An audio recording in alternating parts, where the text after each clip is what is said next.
Soal pertama, jelaskan mekanisme sistem first in, first out, dan apa saja upaya kalian untuk menjalankan sistem tersebut. Maaf Kak, boleh diulang tadi agak kurang jelas soalnya.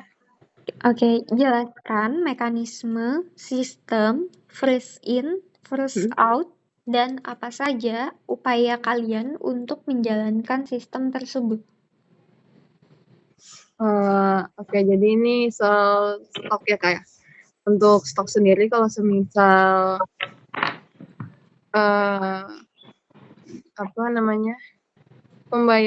pembelian user itu semisal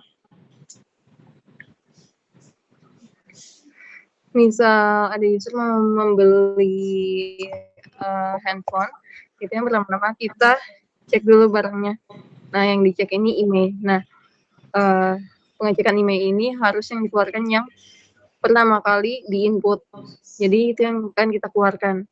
Nah, lalu biasanya kalau di sistem kita buka dulu di AR invoice, kemudian di scan barangnya, itu yang di scan email, lalu nanti klik control tab di bagian quality item, itu nanti dipilih email yang paling lama biasanya, terus nanti diklik lagi 2 kali kalau nggak salah, itu nanti muncul tanggalnya berapa.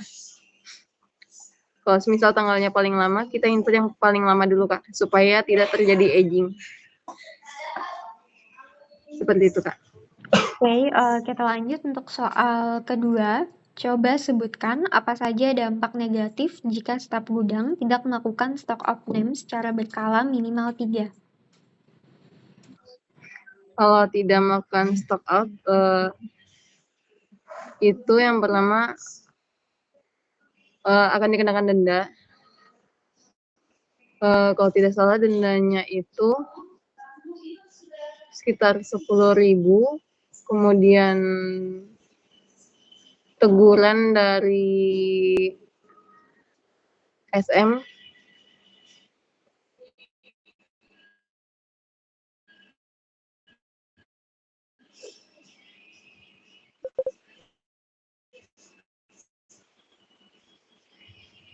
Satu lagi, Kak.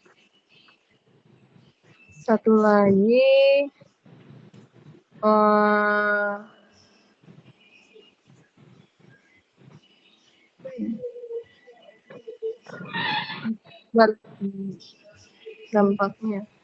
dampaknya barangnya akan agingnya akan lebih lama Kak. Oke, kita lanjut untuk soal ketiga. Apa yang harus dilakukan apabila kalian menemukan stok barang yang saat dicek tidak terdata ke dalam sistem sebagai stok?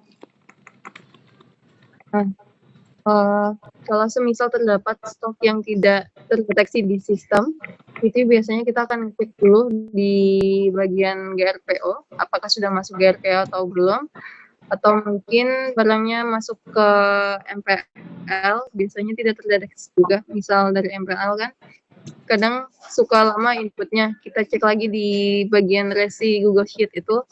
Kemudian kalau tidak ada lagi, itu kita cek di ITR-an, di barang yang akan di ITR atau ditransfer ke area cabang lainnya. Contoh ke Banjar, kita akan cek dulu di sistem itu di serial number details.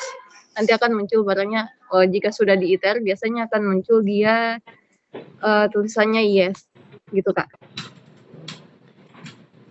Oke, itu aja ya. Iya.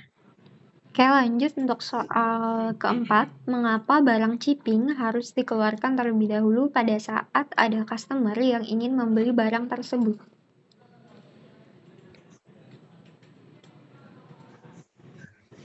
Barang shipping ya.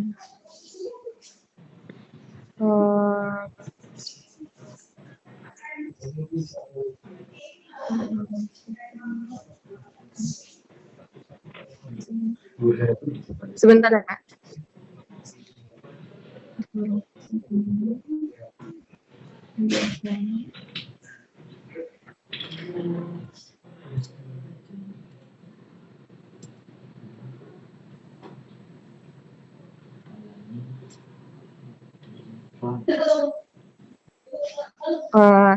Saya izin menjawab ya, untuk yang barang shipping ini kenapa dia harus dikeluarkan lebih pertama, karena dia yang paling pertama masuk, Kak. Jadi ketika dia pertama kali masuk wajib dikeluarkan terlebih dahulu, Kak, dibanding yang reguler. Oke, kita lanjut untuk soal terakhir. Jika ada barang fresh yang dikeluarkan terlebih dahulu tetapi stok barang shipping masih ada, berapa denda yang kalian harus bayarkan?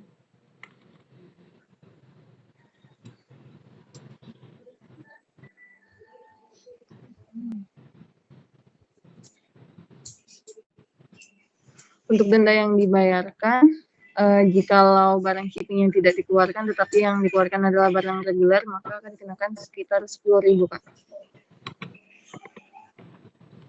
Oke, untuk pertanyaan sudah selesai. Dari jawabannya tadi itu ada yang perlu dikoreksi. Untuk soal pertama tadi mengenai jelaskan mekanisme sistem first in, first out, dan apa saja upaya kalian untuk menjalankan sistem tersebut.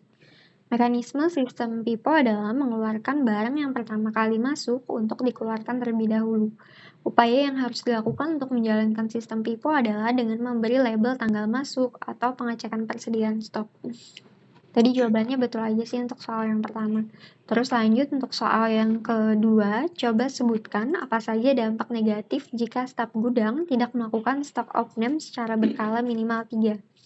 Yang pertama, ketidakakuratan stok yang dapat menyebabkan kelebihan atau kekurangan barang, terus kesulitan dalam memenuhi permintaan pelanggan, risiko kehilangan atau pencurian barang yang tidak terdeteksi, kerugian finansial akibat stok yang tidak terkontrol.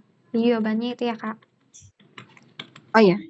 Terus lanjut untuk soal ketiga, apa yang harus dilakukan apabila kalian menemukan stok barang yang saat dicek tidak terdata ke dalam sistem sebagai stok? Yang pertama, lakukan pengecekan di sistem SAP untuk memastikan apakah barang tersebut sudah di-input atau belum. Setelah itu, koordinasi ke tim PM terkait, apakah unit ini merupakan barang stok jual atau sebagai gift. Nah, setelah itu konfirmasi ke SM atau accounting untuk tindakan selanjutnya. Terus lanjut untuk soal keempat, mengapa barang shipping harus dikeluarkan terlebih dahulu pada saat ada customer yang ingin membeli barang tersebut? Karena barang yang telah di-shipping itu wajib dikeluarkan terlebih dahulu untuk menghindari denda aging shipping ya, Kak, karena sudah aktif untuk garansinya. Terus lanjut untuk soal terakhir, jika ada barang fresh yang dikeluarkan terlebih dahulu tetapi stok barang shipping masih ada, berapa denda yang kalian harus bayarkan? Denda yang harus dibayarkan itu sebesar 50.000 per unit ya, Kak. Bukan 10.000. Oh iya. Oke, dari penjelasannya apakah ada yang mau ditanyakan? Berarti barang shipping itu barang yang udah diaktifasi ya, Kak? Jadi Ya, sudah siap jual. Untuk garansinya sudah diaktifkan terlebih dahulu. Oh, berarti barangnya udah siap jual ya, Kak? Iya. Beda sama barang reguler yang belum diaktifasi. Iya, kalau yang belum diaktifasi itu kan yang barang biasa kan. Nah, kalau shipping itu Iya. garansinya udah diaktifkan. Oke, ada lagi yang mau ditanyakan? Oke. Dari saya sudah cukup sih, Kak. Oke, kalau sudah cukup untuk tesnya sudah selesai ya. Terima kasih.